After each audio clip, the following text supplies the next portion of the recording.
Good evening, people of Arunachal Pradesh. मैं Techi Rana, independent MP candidate,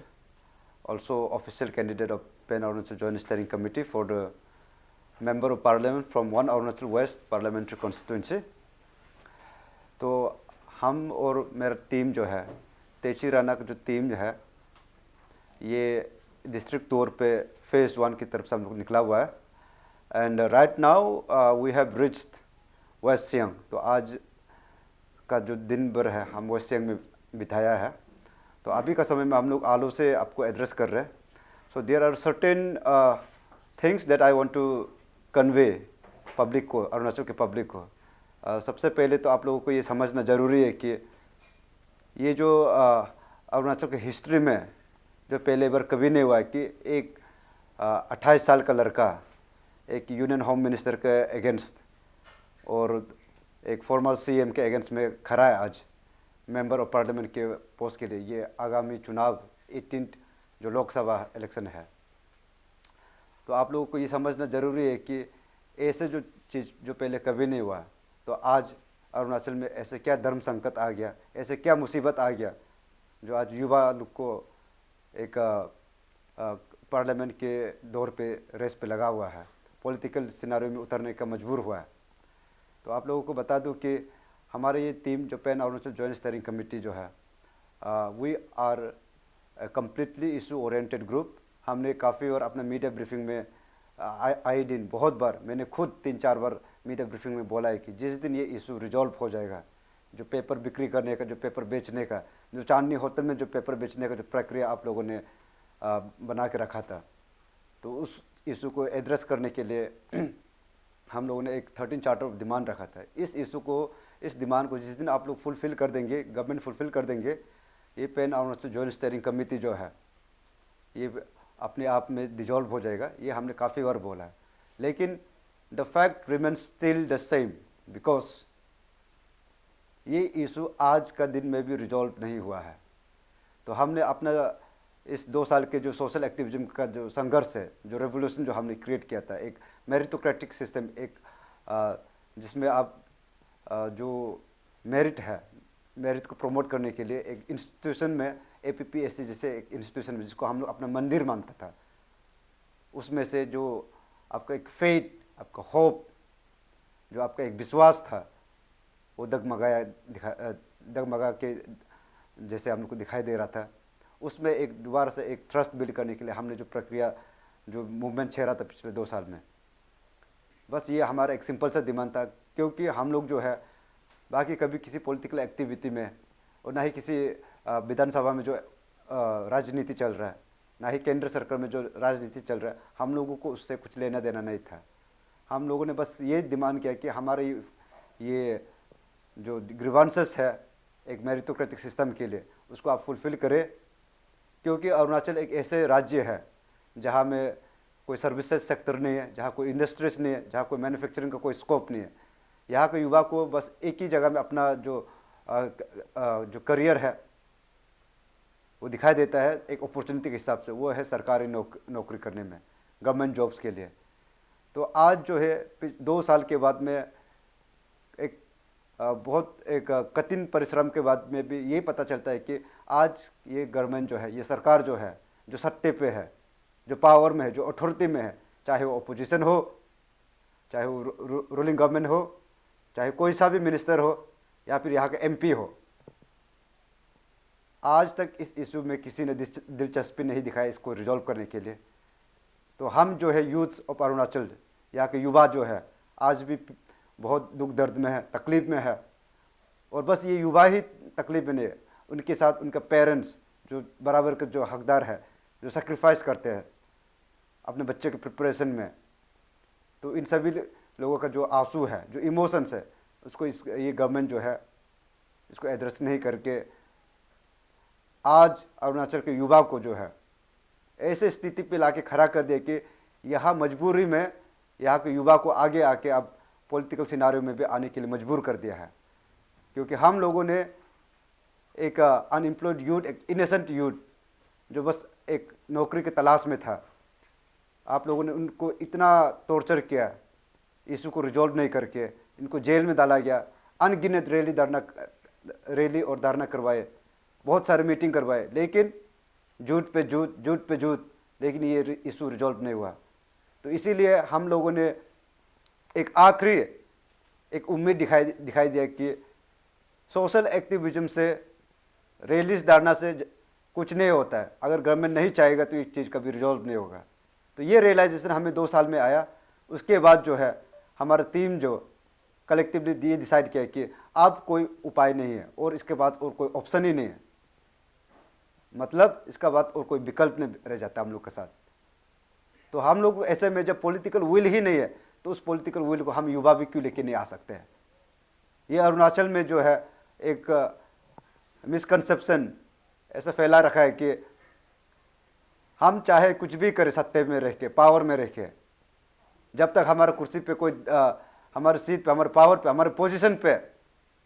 जब तक कोई जोर नहीं लगेगा, हम ये इशू को रिजॉल्व नहीं करेंगे और इसमें ये पब्लिक कुछ नहीं कर सकता है। तो हमारा टीम को लगा कि जब पॉलिटिकल विल ही नहीं इशू को रिजॉल्व करने के लिए, तो हम पॉलिटिकल एडवेंचरिज्म करेंगे। तो हमारे pan Arunachal joint steering committee ने मुझ पे एक अपना कॉन्फिडेंस दिखाया और मुझे एंडोर्स किया कि मैं पॉलिटिकली आप लोगों को रिप्रेजेंट करूं और आपके आवाज़ के लिए अपना जो मुद्दा है वो पब्लिक के मुद्दे पे सही मायने से इस इशू को उठा के उसके रिजॉल्व करने में जिसको पार्लियामेंट्री जो अटेंशन मिलना चाहिए था, जो नेशनल लेवल का अटेंशन मिलना चाहिए, तो आज 2 सालों में नहीं हुआ, उसके और हम आगे बढ़े और इस इशू को आगे लेके चले।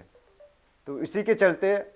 हमने अपना जो नॉमिनेशन का जो फाइलिंग था ये 24 ये इलेक्शन के लिए 18 लोकसभा के लिए,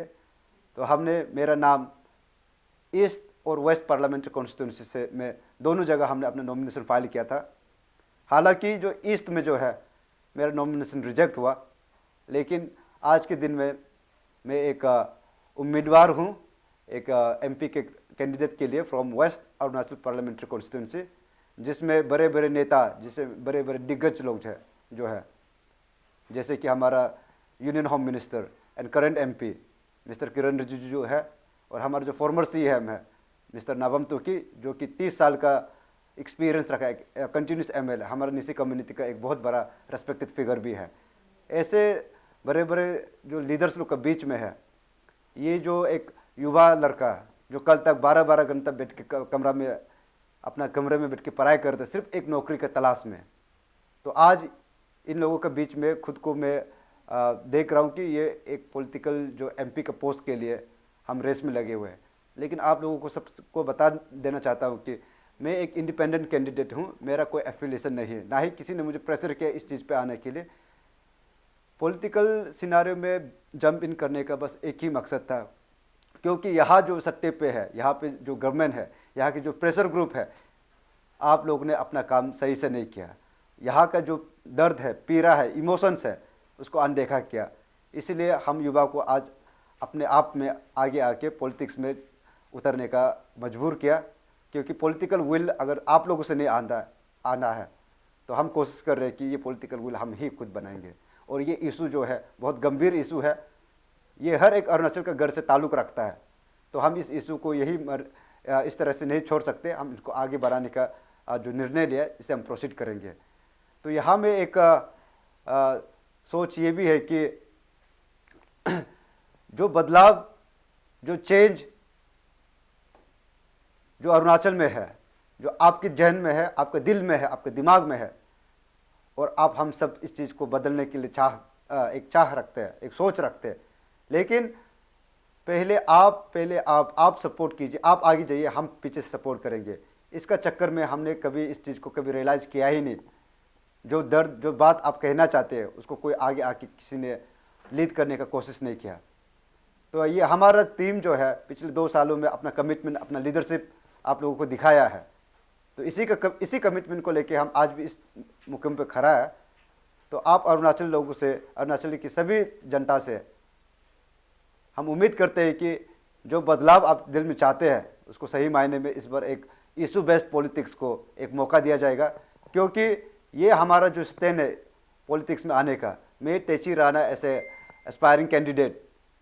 मेरे पास जो है कोई पॉलिटिकल एम्बिशंस नहीं है और ना ही मैं कोई पॉलिटिशियन हूँ। फिर भी आज के दौर पे ये जो 18 लोकसभा है एमपी के लिए, यहाँ में अपना कैंडिडेचर इसलिए भी डिक्लेयर किया क्योंकि ये सिर्फ एक इलेक्शन का मुद्दा नहीं है, ये एक संघर्ष है, ये अभी भी एक प्रोटेस्ट है, ये अभी भी एक रिजेंटमेंट है. This is the continuation of the dawn of revolution that the Pan Arunachal Joint Steering Committee has steered for the last 2 years. Because हम अरुणाचल को एक ऐसे मौका देना चाहता था कि ऐसे एक प्रॉब्लम्स में, ऐसे एक इशू में जहाँ हर एक अरुणाचली का दिल दुखता है, जहाँ हर एक घर में एस्पायरेंट्स है, जहाँ हर एक घर में स्टूडेंट्स है, जहाँ हर एक कॉलेज में स्कूल्स के, कॉलेज के और बहुत सारे बच्चे अभी छोटे हैं, जो कुछ लोग अभी पैदा भी नहीं हुए, लेकिन ये इशू जो है आप सभी लोगों को टच करते हैं और उन माँ पिताजी को भी टच करते हैं जिन्होंने ये बच्चे को, अपने बच्चों में इतना एक होप, एस्पिरेशंस देखा. तो ऐसे में हम pan Arunachal joint steering committee की तरफ से एक ऐसे मौका देना चाहते थे आप लोगों को कि यहाँ जो पूरा ईस्ट अरुणाचल में हो या वेस्ट अरुणाचल में हो,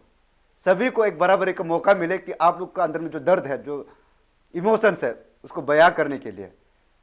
ये प्लेटफॉर्म जो है हमने पिछले 2 साल में क्रिएट करने के लिए बहुत कोशिश किया. लेकिन आप लोगों को पता है ये पब्लिक डोमेन में हमने जितना भी रैलीज धरना के लिए आप लोगों को एकजुट होने देने के लिए जितना भी हमने कोशिश किया, उसमें बहुत सारा वादा डाला गया डिस्ट्रिक्ट एडमिनिस्ट्रेशन से, गवर्नमेंट की तरफ से. और हमने आप लोगों को ऐसा मौका कभी देने का जो सोचा था वो सही मायने में नहीं दे पाया, क्योंकि जब जब आप लोग जो है हमारा बुलाने पे, रैली धरना पे हमारे साथ देने के लिए आते हैं सड़क पे, तब तब अपू अपा लग जाता है, तब तब 144 डिक्लेयर किया जाता है, तब तब आप लोगों को अरेस्ट करने के लिए कोशिश किया जाता है. तो ऐसे में कोई भी जो आम जनता है वो नहीं चाहेंगे कि अपने बच्चों को खुल के इस इशू में, अगर आपका दिल भी दर्द होता है तभी भी आगे आने से मना करते हैं. लेकिन जो दर्द है, जो इमोशंस है वो अंदर है, उसको बयां करने का एक मौका नहीं मिल रहा है. तो ये इलेक्शन में हमने कोशिश किया कि दोनों तरफा अरुणाचल की जितना जनता है उन लोगों को जो है अपना ये जो दर्द है, इमोशंस है, इसको बयां करने के लिए, और वो बयां आप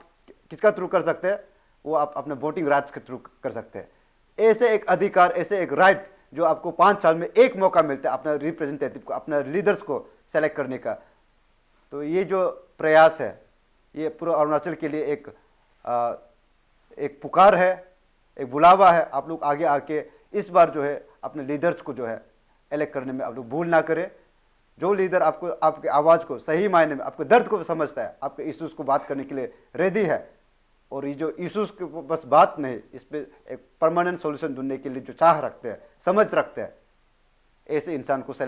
इलेक्ट करने के लिए एक जो मौका है वो हम आपको प्रदान करना चाहते हैं, हम आपको देना चाहते थे. तो यहाँ में ये तेची राणा जो है कोई पॉलिटिशियन नहीं है, और मैं आपको यहाँ झूठा वादा करके बस वोट बैंक्स के लिए आपको अपील करके प्यार बात करके आपको वोट्स लेके जाने के लिए मेरा कोई ऐसा इरादा नहीं है. मैं ऐसे कोई भी चीज़ नहीं बोलूँगा जो मैं नहीं कर पाऊँगा. तो आप लोगों को ये बता दूँ कि हमने ये डिस्ट्रिक्ट लेवल का जो टूर है हमने 2 दिन पहले शुरू किया था. तो हमने आज तक लोअर सियांग, लेपारादा, वेस्ट सियांग, ये 3 डिस्ट्रिक्ट हमने कवर कर लिया है. एंड फ्रॉम हियर अगले 10-15 दिन, 12 दिन जो हमारे हाथ में है, हम कोशिश करेंगे कि हर एक डिस्ट्रिक्ट क्वार्टर में हम पहुंचने की कोशिश करेंगे और आप लोगों से रूबरू होकर आसपास में इन पर्सन आके जितना मिल पाएंगे, हम चाहते हैं हम मिल पाएंगे. लेकिन हमारा फाइनेंशियल कॉन्स्ट्रेंट्स है, क्योंकि मैं खुद एक गरीब फैमिली से बिलोंग करता हूँ. मैं एक ईटानगर में मैं एक किराए के मकान पे रहता हूँ, 12 के घर में रहता हूँ, जिसमें महीना का जो 12 है वो 5,000 रुपये का है. लेकिन उस बारे में भी, उस जो किराया को भी मैंने जो है पिछले 5-6 महीने में नहीं भर पाया, क्योंकि जब मैं वहाँ कमरे में, अपने कमरे में रेस्ट करने जाता हूँ, आराम करने जाता हूँ, रहने जाता हूँ, तब मुझे पुलिस आके वहाँ पिछले 7-8 महीने में बहुत बार पुलिस ने मुझे एप्रीहेंड करने की कोशिश किया, क्योंकि मैंने इस पेपर लीकेज का, इस जो नौकरी का खरीद फरोख्त का जो विवाद है, जो प्रॉब्लम्स है, इसके बारे में मैंने आवाज़ उठाया. तो और मेरा पिताजी जो है, मेरे माँ बाप एक बहुत गरीब फैमिली से बिलोंग करते हैं, वो बस्ती में रहते हैं और बहुत बुरे हैं, कान भी सही से सुनाई नहीं देता, आंख सही से दिखता नहीं, फिर भी वो खेती मजदूरी करते हैं. तो आप लोग समझ सकते हैं कि ऐसे पेरेंट का, ऐसे माता पिता का बच्चे जो है एमपी के इलेक्शन में, जो जिनके पास में तजुर्बा 30-25 साल का है, और जो यूनियन मिनिस्टर है उनके अगेंस्ट पैसा लेके, पैसा होके तो कभी कम्पीट नहीं कर पाएंगे। लेकिन हमारा मकसद साफ है, हम कोशिश कर रहे हैं कि हम आप लोगों को एक ऐसा मौका दें कि जो चेंज आप लोग लेके आना चाहते हैं उसको सही मायने में आप और हम एक इशू बेस्ड पॉलिटिक्स को चांस देके आगे बढ़ाने के लिए पूरा अरुणाचल की तरफ एक शुरुआत, जो बदलाव का शुरुआत जो है हम कर सकते हैं। और ये बताना चाहता हूँ कि हमारा ये जो इलेक्शन है ये बस एक इलेक्शन का मुद्दा नहीं है, इसमें हमारा संघर्ष दिखता है, इसमें हमारा जो बदलाव का चाह दिखता है। और अरुणाचल में ये जो पेपर लीकेज का जो स्कैम है ये एक बहुत छोटा सा एक इशू है। गवर्नमेंट चाहे तो इसको बहुत पहले रिजॉल्व कर सकता था, लेकिन वैसे ही अरुणाचल में बहुत सारे अन्य इश्यूज है, बहुत सारे प्रॉब्लम्स है जिनके बारे में कोई भी एक लीडर जो है आगे आके आज का समय खुल के इसका प्रॉब्लम्स का सोल्यूशन ढूंढने में कोई रेडी नहीं है। और ये इश्यूज है, ये सब प्रॉब्लम्स जो चैलेंजेस है ट्राइबल राइट्स को लेके, इंडिजिनस राइट्स को लेके, आप हम का अरुणाचली का राइट्स को लेके, ये कोई नया इश्यूज नहीं है। ये सब इश्यूज हमेशा से था, लेकिन सिर्फ कमी था तो एक पॉलिटिकल विल का, एक सही लीडर का जो आपके इश्यूज को सॉल्यूशन ओरिएंटेड एक अप्रोच रख सके। जैसे हमारा जो रेफ्यूजी का क्राइसिस रह गया चकमा हजम को लेके, या फिर तिब्बतन जो रेफ्यूजी से लेके, या तो यहाँ लेके बॉर्डर इश्यूज को लेके, या इकोनॉमिक मॉडल को लेके, हेल्थ सेक्टर्स को लेके, या फिर पॉलिटिकल सिनारियो में आर्टिकल 371 को लेके, या तो यहाँ में डिलिमिटेशन का इशू को लेके। यहाँ बहुत सारे इश्यूज है जिसका कोई सॉल्यूशन कोई भी जो आज के समय में जो सट्टे में है, जो गवर्नमेंट में है, जो पावर पोजीशन में है, इनमें से कोई एक लीडर जो है इसको कमिटेडली एक रेस्पॉन्स, एक सॉल्यूशन ढूंढने के लिए इन्होंने प्रयास नहीं किया। तो समय आ गया है वो बदलाव को लेके आने के लिए। और अरुणाचल में अगर उसके लिए हम जैसे नौजवान और युवा को without any political banking, without any politically motivated, अगर आप हम सब मिलकर ऐसे इशू को, ऐसे सब प्रॉब्लम्स को एड्रेस करने के लिए अगर रेडी है तो अरुणाचल बदलाव के लिए भी तैयार है, हम समझते हैं। तो इतना बोल के अगर आप लोग की तरफ से कुछ क्वेश्चंस है और बहुत सारे नैरेटिव्स भी है, मैं चाहता हूं कि आप लोग की तरफ से क्रॉस क्वेश्चनिंग में जितना क्वेश्चंस हो सके आप लोग मुझे पुट ऑन कीजिए। I am ready to take out. Okay, तो अभी काफ़ी सोशल मीडिया पे भी देखने आ रहे हैं कि किरण रिजिजू का एक इंटरव्यू वायरल हो रहा है, तो ये चीज़ जो एपीसीएस जो पेपर लीकेज को लेकर उन्होंने कहा था कि ये जो लोकल इशू है इसलिए वो इसको टेकअप नहीं कर पाएगा, ये चीज़ वायरल हो, इसको आप किस तरीक़ा से आप देखते हैं? जी, सबसे पहले तो मैं आप लोग को, पूरा जनता को ये जानना चाहिए कि इतना इनसेंसिटिव स्टेटमेंट जो है एक इतना दिग्गज, इतना बड़ा लीडर से, इतना एक्सपीरियंस लीडर से और एक यूनियन मिनिस्टर होने के नाते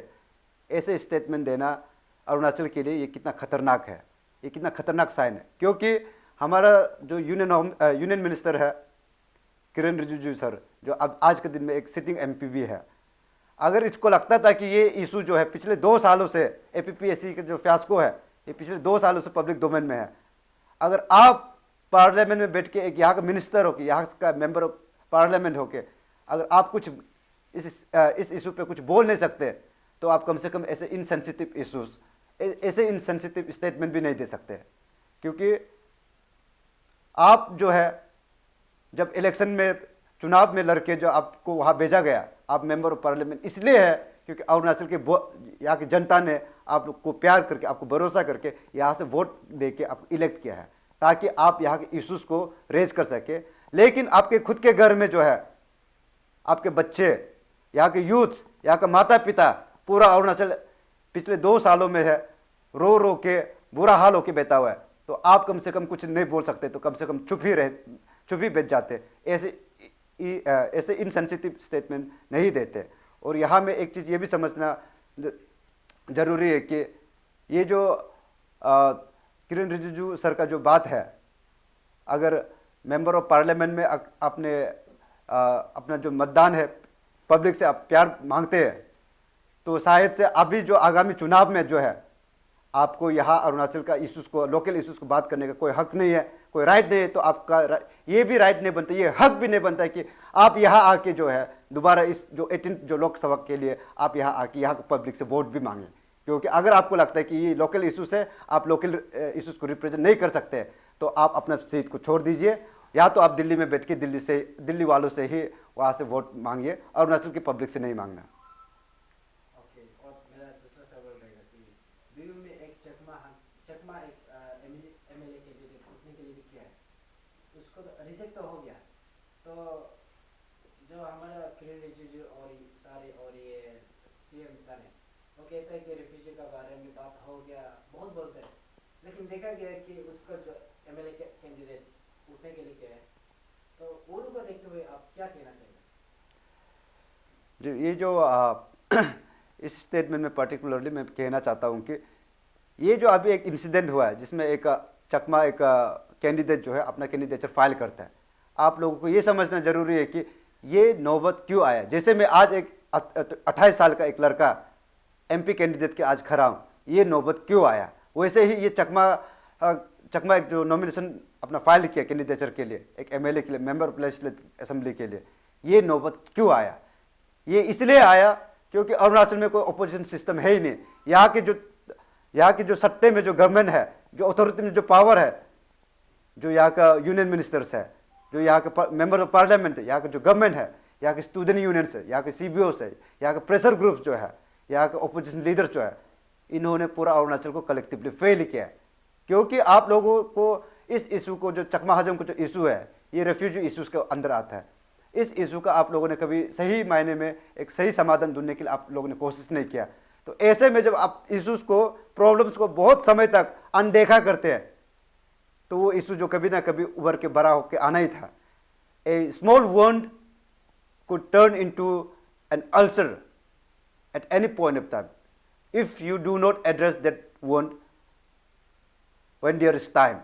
तो ये इसी का आउटकम है। आप लोगों का नेग्लिजेंस के कारण से, आप लोगों का फेलियर के कारण से ही ये चीज़ हो रहा है, और इसका सलूशन ढूंढने के लिए आप लोग आज भी रेडी नहीं है या फिर आप लोग सक्षम नहीं है। ओके, मेरा तरफ से लास्ट क्वेश्चन रहेगा। तो इलेक्शन का मौसम है, तो इसमें एमसीसी मतलब मॉडल कोड ऑफ कंडक्ट ये लागू किया गया है, लेकिन देखा गया है कि जो रूलिंग पार्टी है ये बीजेपी, तो यहाँ से कुछ कॉन्स्टिट्यूशन में कोई एमएलए कैंडिडेट एमसीसी को रूल को फॉलो नहीं कर रहा है। तो ऐसे सोशल मीडिया में भी देख रहे हैं, रियलिटी में भी देख रहे हैं, तो इसके ऊपर आप क्या कहना चाहिए?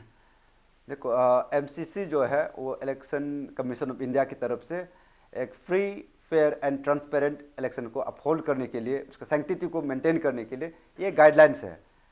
मैं मानता हूँ कि इस जो एमसीसी है उसको हर एक विवाद से हो, हर एक दल से हो, कोई भी पॉलिटिकल पार्टी से हो या फिर इंडिपेंडेंट हो, चाहे वो किसी पॉलिटिकल पार्टी से हो, आप लोग जो है इस चीज़ को सही मायने में फॉलो कर देना चाहिए। अगर ये चीज़ जो है इलेक्शन को एक बेहतर प्रोसेस निभाने के लिए है, तो हमारा अरुणाचल में है बहुत सारा चीज़ जो है लोकल ट्रैवल इशूज़ में, ट्रैवल कल्चर में लेके, यहाँ बहुत लोग इंसान लोग हैं अनअवेयर होकर चीज़ को उल्लंघन करने के लिए कोशिश करते हैं। मेरे तरफ से एक सिंपल अपील यही रहेगा कि ये जो इलेक्शन है उसको सही मायने में एक मतलब मेरा क्वेश्चन पूछने का मतलब है कि जो रूलिंग पार्टी है, क्योंकि उन लोग का तरफ से जो एमसीसी जो फॉलो नहीं कर रहा है, तोड़ रहा है, उन लोग का तरफ से भी कुछ भी अभी तक मतलब नोटिस भी नहीं निकला, क्योंकि ऑलरेडी मेंशन किया गया कि जो भी मॉडल कोड ऑफ कंडक्ट को तोड़ता है उसको एक्शन लिया जाएगा बोला है। लेकिन जो एमसीसी का जो ना रूल फॉलो नहीं कर रहा है, वो लोग भी रूलिंग पार्टी का ही है, तो उन लोग को भी अभी तक एक्शन नहीं ले रहे। इसके ऊपर आप क्या कहना चाहिए? जी मेरे पर्सनल लेवल पे मैं यही कहना चाहूँगा कि अभी जब मैं एक इंडिपेंडेंट कैंडिडेट से आया हूँ, मैं अपना जो एमसीसी के गाइडलाइन से मैं पूरी तरीके से इसको फॉलो कर रहा हूँ। अगर ये सब चीज़ जो है एमसीसी हर किसी के लिए बराबर होता है, अगर ये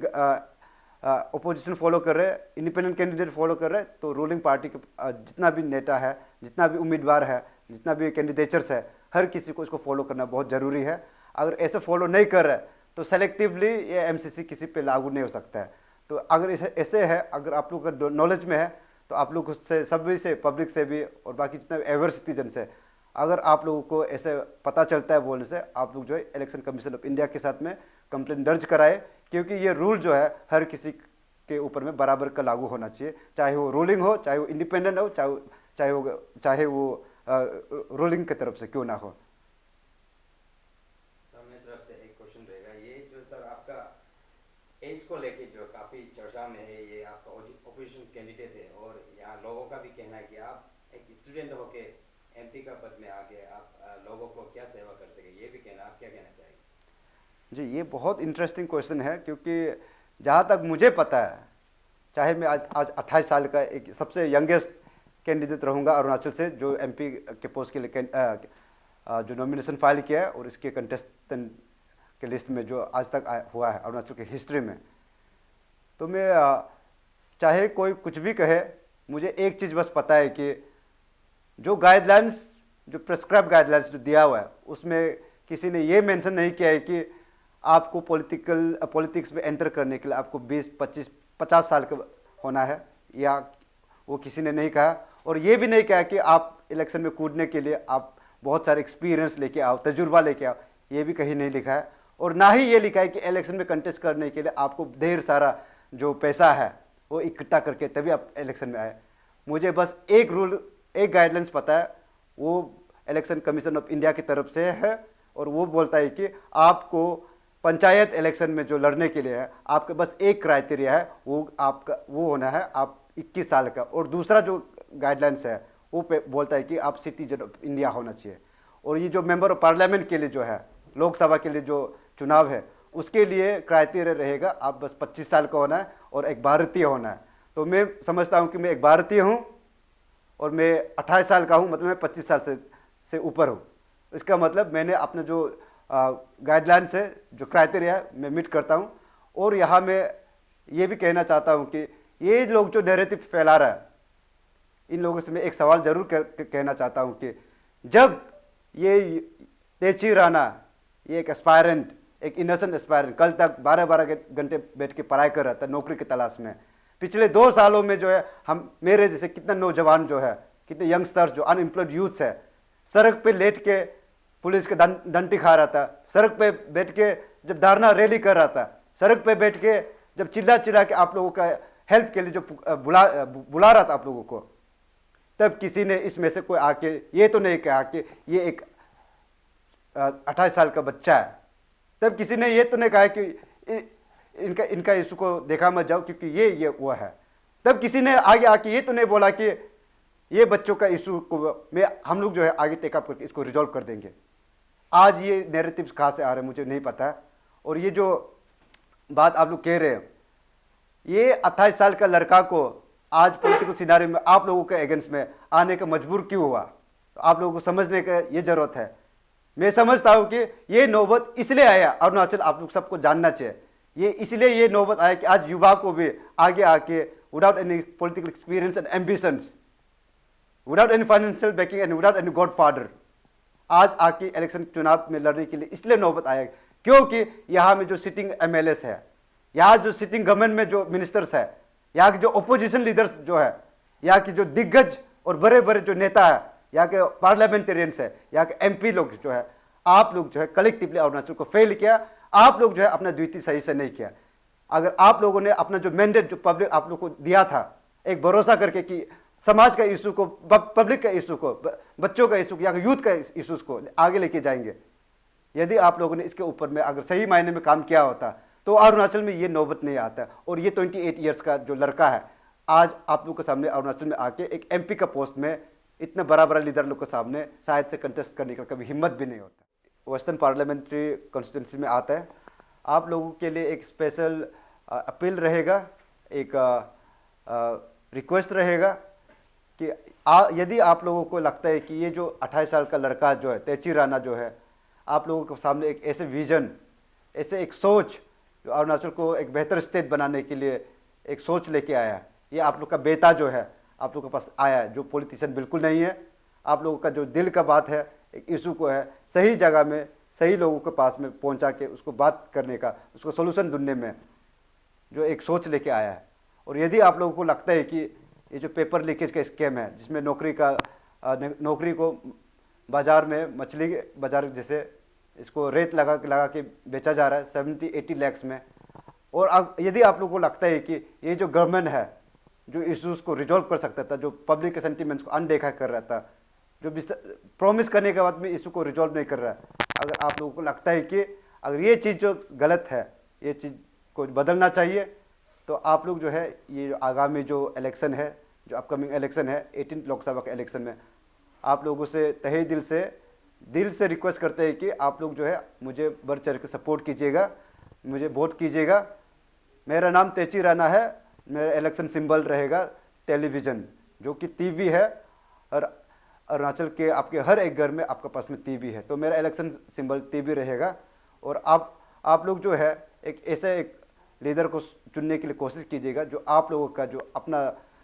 इशूज़ है, जो यहाँ का ट्राइबल इशूज़ है, यहाँ का अपना अरुणाचल के इशूज़ है, उसको सही मायने में एक सोल्यूशन ढूंढने वाला